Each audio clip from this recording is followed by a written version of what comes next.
Tangis ibu ini pecah setelah melaporkan peristiwa yang menimpa anaknya yang diserang sekelompok orang di Banyuasin, Sumatera Selatan. Laporan yang dilakukan orang tua salah satu dari 3 korban penyerangan, masing-masing Irwansyah, Rizky Ramadan, dan Rizal yang diserang 7 orang. Akibatnya korban harus mendapat perawatan di rumah sakit.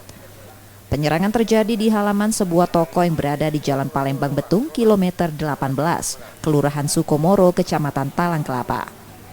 Dari rekaman kamera pengawas terlihat sekelompok orang yang diduga 7 orang menyerang 3 juru parkir menggunakan senjata tajam. Akibat serangan mendadak itu, ketiga korban terluka dan melarikan diri.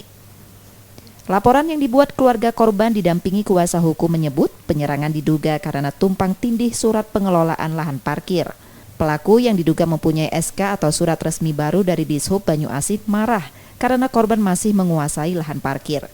Sementara korban masih beraktivitas juga mempunyai surat resmi pengelolaan lahan parkir lama yang juga dikeluarkan Dishub yang masa berlaku hingga 31 Desember 2022. Terkait hal itu pernah dilakukan mediasi namun gagal. Kalau kita lihat di CCTV ya, ini karena kita melihat di CCTV bahwa ada beberapa mobil pada saat itu turun dengan bergerombol kurang lebih sekitar 15 orang, lantas langsung mengeroyok